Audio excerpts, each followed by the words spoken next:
आग्नेय चट्टानों में है अजगरों का आशियाना। ठंड में बढ़ जाती है अजगरों की संख्या, 2 एकड़ में है अजगरों की बस्ती।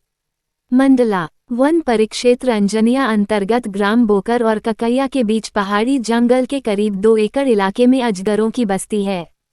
यहाँ चट्टान और गुफाओं में बड़ी संख्या में अजगर निवास करते हैं। अजगरों की इस बस्ती को अजगर दादर नाम से जाना जाता है। यहाँ ठंड के दिनों में 1-2 नहीं बल्कि सैकड़ों अजगरों को धूप सेंकते देखा जा सकता है। ठंडी बढ़ने के साथ ही यहाँ पर्यटकों की संख्या भी बढ़ने लगती है।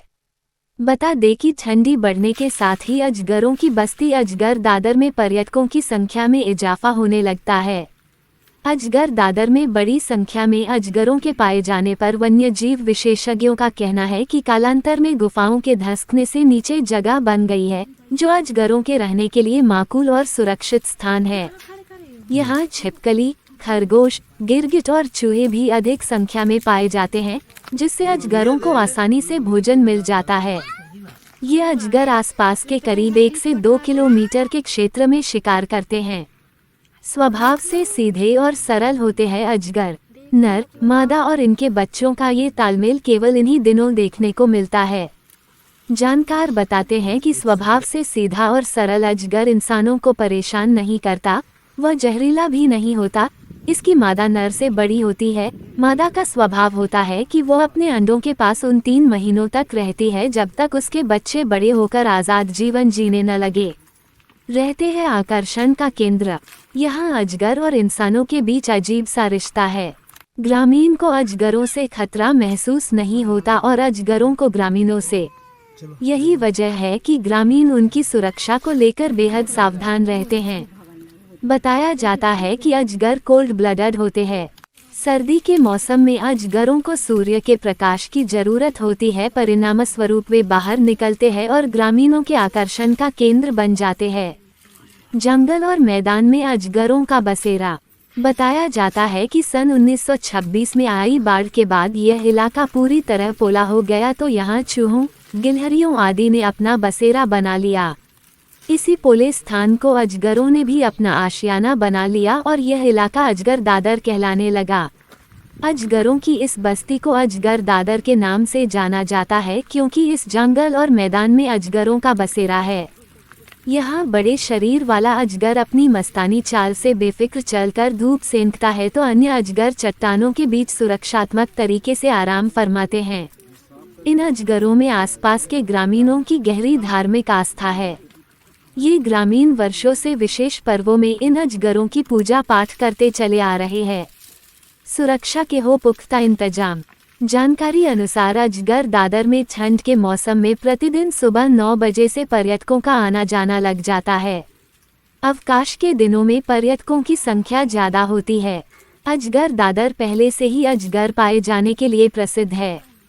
इन अजगरों को ग्रामीणों से कोई खतरा नहीं है।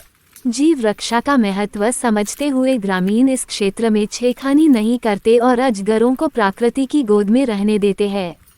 फिर भी वन्य प्राणी सुरक्षा के लिहाज से वन विभाग को क्षेत्र के संरक्षण के माकूल इंतजाम करने चाहिए। यह क्षेत्र फिलहाल जिले में ही प्रसिद्ध है। शासन इस ओर ध्यान दे और यहाँ संरक्षण के प्रयास किए जाए।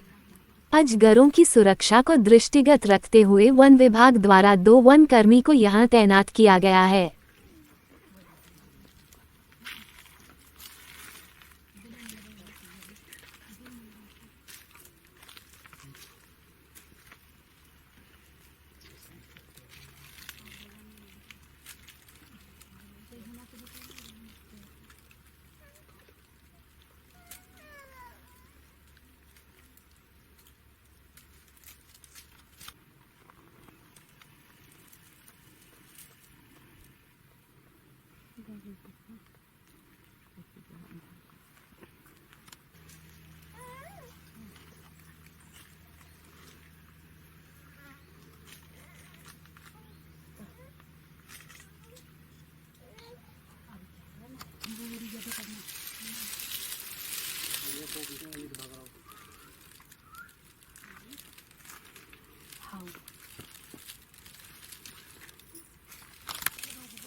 अजगर दादर जो क्षेत्र है, इसके लिए हमने अपने परिक्षेत्र स्तर से एक प्रोजेक्ट यहाँ इस क्षेत्र को इको पर्यटन विकास केंद्र के रूप में विकसित करने के लिए भेज रखा हुआ है और हमें आशा है कि MPEDB से यह बहुत जल्दी सैंक्शन हो जाएगा और फिर हम इस क्षेत्र को एक नए रूप में देख पाएंगे। अभी हम सिर्फ वन सुरक्षा समिति के सदस्यों के साथ में हमारा स्टाफ यहाँ के संरक्षण के लिए कार्य कर रहा है, तो जितना ज़्यादा होता है हम लोगों को इस चीज़ से जागरूक करने की कोशिश करते हैं कि उनके द्वारा ये जो लिटर फैलाया जाता है, बॉटल्स छोड़ दिए जाते हैं या खाने के बाद में पाउचेस हैं पैकेट चिप्स के, ये सब छोड़ दिए जाते हैं, तो इससे वन्य प्राणियों को और वनों को नुकसान पहुँचता है। यह हम अपने स्तर से प्रयास करते हैं। इवन हम जो भी पर्यटक आते हैं उन्हें ऐसा करने से रोकते भी हैं। इसके अलावा यदि कोई करता है और पाया जाता है तो फिर उनके ऊपर वैधानिक कार्यवाही प्रॉपर की जाती है, उन्हें पहले समझाया जाता है, वार्निंग दी जाती है। अगर नहीं मानते हैं लोग और रिपीटेटिवली करते हैं तो फिर उन पर वैधानिक कार्यवाही की जाएगी। परंतु ऐसा देखा गया है कि यहाँ लोगों के समझाने से लोग समझते हैं, क्योंकि उन्हें अजगर दादर से एक मोह है, क्योंकि देखते हैं एक लगाव है इस क्षेत्र के लोगों को। इस क्षेत्र की खासियत यही है कि यह जो क्षेत्र है पूरा अंदर से हॉलो है।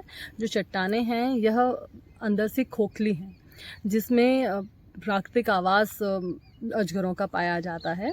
यदि हम पत्थर ही हटा देंगे तो उनका हम प्राकृतिक आवास छेड़ देंगे। अगर हम किसी भी वन्य प्राणी का, वन्य जीव का प्राकृतिक आवास को हम नुकसान पहुंचाते हैं तो यह उनके लिए तो अच्छा नहीं होता है, प्लस यह वानिकी के रूप में एक अपराध भी है। अतः इस प्रकार का तो कोई कार्य नहीं किया जाएगा यहाँ पर जिससे किसी भी प्रकार के वन्य जीव को किसी भी प्रकार की हानि पहुँचे। लंटाना ज़रूर हम यहाँ पर सफाई करते हैं ताकि किसी भी प्रकार की अनहोनी ना हो। झाड़ियाँ और लंटाना की सफाई की जाती है। इसके अलावा जो बात चल रही है इसको इको पर्यटन विकास केंद्र के रूप में विकसित करने की, तो वो एक अलग प्रोजेक्ट भेजा गया है यहाँ से कि एक यहाँ ट्यूबलर स्ट्रक्चर बनाने के लिए हमने प्रस्तावित किया हुआ है, जिसमें कि एक पारदर्शी ट्यूब नुमा संरचना रहेगी जिसमें से लोग होते हुए जाएंगे, जो कि साउंड प्रूफ रहेगी। इससे अजगरों के प्राकृतिक आवास को भी किसी प्रकार का कोई हार्म नहीं पहुंचेगा, प्लस जो व्यक्ति जा रहा है देखने के लिए वो भी सुरक्षित रहेगा। दूसरी चीज़, अगर वह हल्ला करता है, शोर करता है या कुछ खाने पीने की चीज़ है तो वो इस क्षेत्र को गंदा नहीं कर पाएगा या उसके किसी भी क्रियाकलाप से इस क्षेत्र पर असर नहीं पड़ेगा। तो ऐसा प्रस्ताव इस बार भेजा है हमने इको पर्यटन विकास बोर्ड को। तो यदि यह सैंक्शन हो जाता है तो इस क्षेत्र को संरक्षित करने के साथ साथ हम यहाँ के लोगों को रोजगार के अच्छे अवसर प्रदान कर पाएंगे। मैडम कितने यहाँ लगभग 3 फीट 4 फीट से शुरू करके 15-15, 17-17 फीट तक के अजगर देखे गए हैं।